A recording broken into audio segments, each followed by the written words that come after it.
নবী হওয়ার আগে বিশ্বনবীর ইবাদত ছিল চিন্তার ইবাদত। আমরা অনেকে মনে করি শুধু তাসবিহ পড়াই ইবাদত, জিকির করাই ইবাদত, শুধু কোরআন তেলাওয়াতই মনে হয় ইবাদত, শুধু কিয়ামুল লাইল করাই ইবাদত। কিন্তু বিশ্বনবীর সাহাবী যিনি ইসলাম আমাদের চেয়ে ঢের বেশি বুঝেছেন, তিনি বলেন আল্লাহর এই সৃষ্টি শৈলী, এই সৃষ্টি নৈপুণ্য নিয়ে 1 ঘন্টা চিন্তা করা, ক্রিটিক্যাল থিংকিং করা, সারা রাত নফল তাহাজ্জুদের চেয়েও সেরা।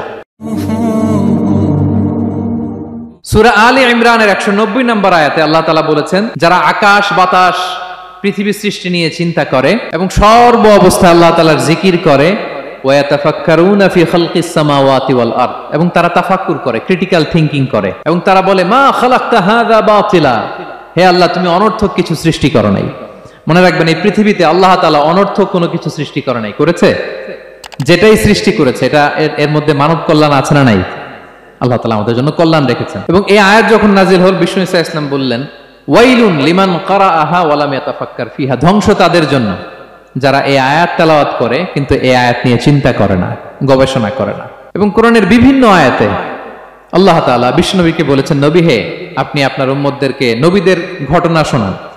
কোরআনের 3 ভাগের 1 ভাগ হচ্ছে ঘটনা। পুরো কোরআনের 3 ভাগের 1 ভাগ কি? ঘটনা, স্টোরি টেলিং। কারণ গল্প মানুষের মনে দাগ কাটে। আল্লাহ তাআলা বলেছেন, ফাকুসুসিল কসাসা লাআল্লাহুম ইয়াতাফাক্কারুন, নবী হে আপনি তাদেরকে কিচ্ছা শোনান, ঘটনা শোনান, নবীদের কাহিনী শোনান, লাআল্লাহুম ইয়াতাফাক্কারুন, যাতে করে তারা ক্রিটিক্যাল থিংকিং করে। তারা লূত আলাইহিস সালামের কওমের ঘটনা যখন শুনে যে আল্লাহ তাআলা আপসাইড ডাউন করে দিয়েছিলেন, তারা যখন কওমে আদের ঘটনা শুনে, কওমে সামুদের ঘটনা শুনে, তারা যেন চিন্তাশীল হয়। এবং বিশ্বনবীর সাহাবী আবু দারদা রাদিয়াল্লাহু তাআলা আনহু, উনি বলতেন, তাফাক্কুরু সাআতিন খায়রুন মিন কিয়ামিল লাইলা, 1 ঘন্টা কেউ যদি আল্লাহর সৃষ্টি নিয়ে চিন্তা করে, সেটা সারা রাত তাহাজ্জুদের সালাত অফার করার চেয়ে উত্তম। আমরা অনেকে মনে করি শুধু তাসবিহ পড়াই ইবাদত, জিকির করাই ইবাদত, শুধু কোরআন তেলাওয়াতই মনে হয় ইবাদত, শুধু কিয়ামুল লাইল করাই ইবাদত। কিন্তু বিশ্বনবীর সাহাবী যিনি ইসলাম আমাদের চেয়ে ঢের বেশি বুঝেছেন, তিনি বলেন আল্লাহর এই সৃষ্টি শৈলী, এই সৃষ্টি নৈপুণ্য নিয়ে 1 ঘন্টা চিন্তা করা, ক্রিটিক্যাল থিংকিং করা, সারা রাত নফল তাহাজ্জুদের চেয়েও সেরা। এবার বলেন, আমাদের চিন্তা করার দরকার আছে না নাই? ব্রেনটা খাটাবেন তো? এই যে যারা কনভার্টেড মুসলিম হয়, এরা কিন্তু অনেক চিন্তা ফিকির করে, নিজের সাথে নিজে বোঝাপড়া করে, ক্রিটিক্যাল থিংকিং করে, তাদের অ্যানালজি কাজে লাগিয়ে, আল্লাহর দেয়া ব্রেনকে কাজে লাগিয়ে এরপরে শাহাদা পাঠ করে। এমনি এমনি না। এই যে কিছুদিন আগে আমেরিকান এক পপ স্টার কালেমা পড়ছে না? আপনি জানেন একটা ধর্ম চেঞ্জ করা, একটা ফেইথ চেঞ্জ করা, এটা কত বড় সিদ্ধান্ত?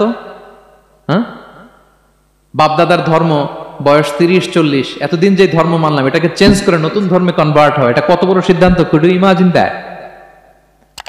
It's not a joke. নিজের সাথে নিজের অনেক বোঝাপড়া করতে হয়, তারাই ক্রিটিক্যাল থিংকিং করে। এবং বিষ্ণু ঈসা ইসলাম, উনি নবী হওয়ার আগেও এই চিন্তার ইবাদত করতেন। তিনি হেরা গুহায় চলে যেতেন, কাবা থেকে 6 কিলোমিটার উত্তরে, 634 মিটার উঁচু, যা বলে নূরের উপরে একটা কেইভ আছে, গুহা, এটার নাম হচ্ছে গারে হেরা। ওখানে বসে বসে তিনি এই চিন্তা করতেন। তার মানে নবী হওয়ার আগে বিশ্বনবীর ইবাদত ছিল চিন্তার ইবাদত। নবী হিসেবে অ্যাসাইন্ড হওয়ার আগে বিশ্বনবীর ইবাদত কি ছিল বলেন তো? নামাজ পড়া, কোরআন তেলাওয়াত করা। কোরআন তো নাজিলই হয় নাই, কোরআন তেলাওয়াত করবে কেমনে? তখন 6 মাস বসে বসে উনি ওখানে কি করেছেন বলেন? ধ্যানমগ্ন ছিলেন, তিনি চিন্তা করতেন। ওইটাই ছিল ওনার আধ্যাত্মিক শিক্ষায়তন। ওই নির্জন গুহার মধ্যে উনি যখন চিন্তায় মগ্ন ছিলেন, আল্লাহর সৃষ্টি শৈলী নিয়ে চিন্তা করতেন, ঠিক ওই মুহূর্তে, অন্তিম মুহূর্তে, ওই মাহেন্দ্রক্ষণে নাজিল হয়েছে ইকরা বিসমি রাব্বিকাল্লাযী খালাক, read in the name of your lord who has created, পড়ো তোমার প্রভুর নামে যিনি তোমাকে সৃষ্টি করেছেন, শিক্ষা দিয়েছেন। তাহলে সম্মানিত সুধী, ইসলামের সূচনা হয়েছিল, এটা বলা যায় ফাইনালি যে ইসলামের সূচনা হয়েছিল